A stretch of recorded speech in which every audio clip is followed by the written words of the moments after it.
Finally, welcome.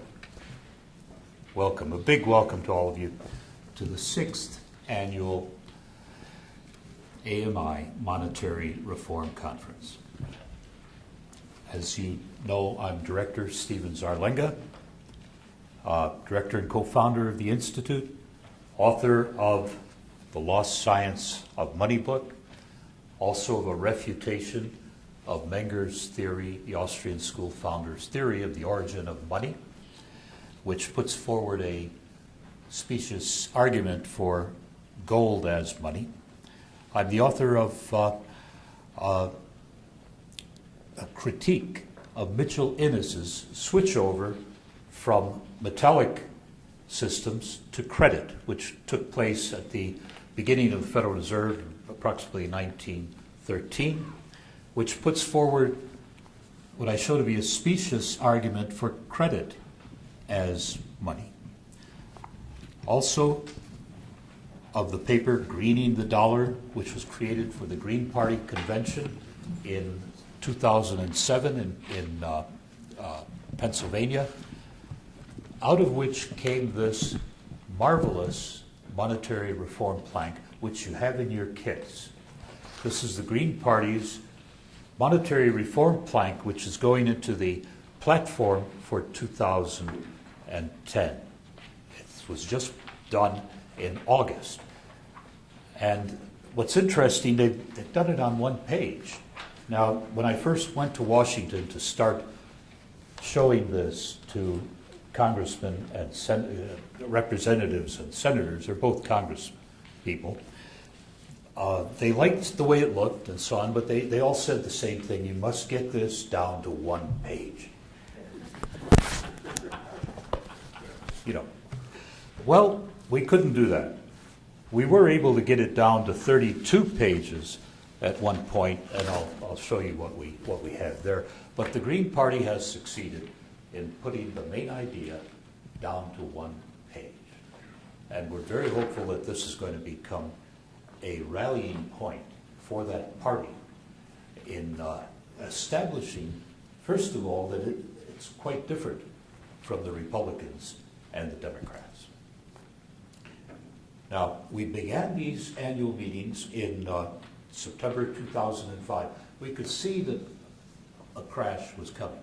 It's hard to tell exactly when, because there's so much power in a central bank that it can continue to be postponed and postponed. And in fact, one could argue that the crash occurred at this particular time over a personal disagreement between Paulson, who was Secretary of the Treasury, and the chairman of Lehman Brothers. They had a long-standing feud going between them, and so Lehman didn't get any clemency or assistance. They were put under, and Paulson just did not realize the effect that would have in bringing everything to a head. We wanted to be ready when this crash came, that we knew was coming, to present both an explanation of why it happens and a solution to stop it from, to solve the crisis, to stop it from ever happening again. This is what the American Monetary Act does. That is in this folder, the latest development of the Act, which is the 14th development. What happened was that the book has 24 chapters, and the first 23 chapters are the historical case studies. And chapter 24 examines what we learned from those case studies and what we should be doing today to fix the problem. Next, I asked a friend at the Treasury who read the book, ordered the book, read it, and we became friends very quickly. I asked him to take chapter 24 and put it into beginning legislative language. And that's the American Monetary Act. It's in here, in this brochure. It's in your kit.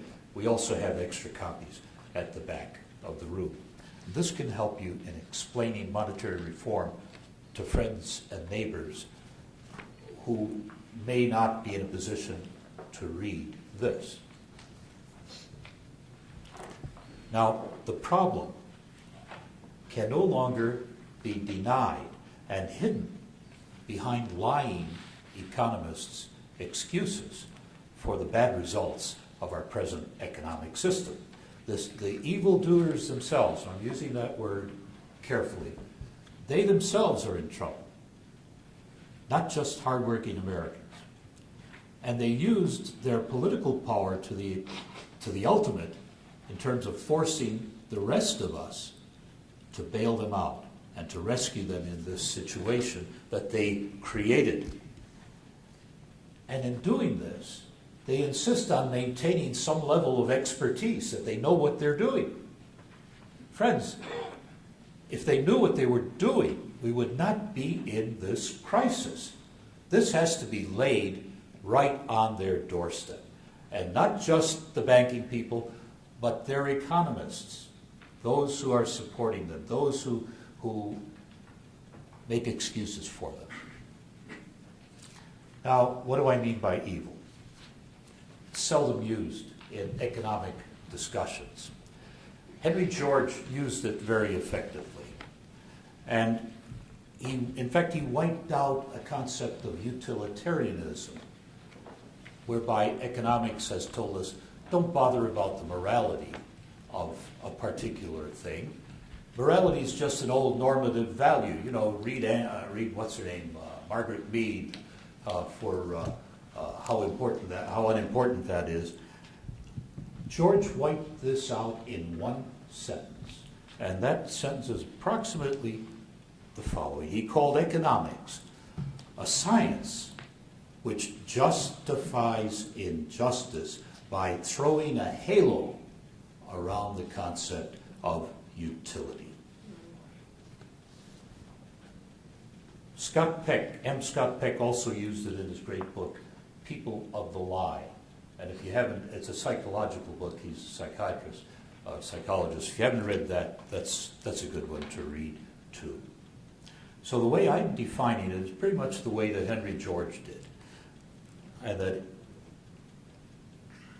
it's the conscious blocking of humanity from making progress, from developing to its best destiny or potential, for purposes of personal or political gain, or in many cases, as we see on television, due to mental illness of those who are promoting bad policies and refuse to look at the effects of what they're promoting. Now, this can be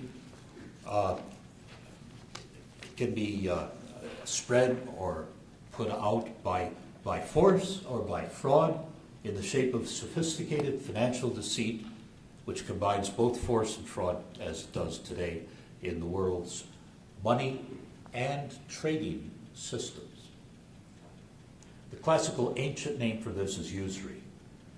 And Grider recently expanded the definition on a Bill Moyers show, where he went beyond the concept of usury simply being higher interest rates, which it is not. And the definition he used, which is much more accurate, the financially powerful taking advantage of the financially weaker.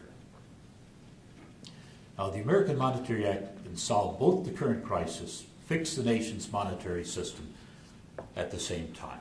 It's described in detail in this brochure. It's what we need to move back from the edge, the brink of nuclear destruction. The same people, roughly, in charge of our money system that brought it to this present mess, continuing to decline for average working people. The same people are in charge of our weapons systems. It's going to be too late if you let it run the same type of course. It's going to be too late to act, and ask what you can do. You have to do that now. Now, the reforms in here, I should discuss our strategy just a little bit. We realize our position, how much strength we have and we don't have. We realize how much strength the opponents have. And so what we do here, we go for the minimum reforms, just the minimum, to put time on the side of justice. because then things can, as time passes, things are improving, and we're working in an atmosphere, a better atmosphere to get results.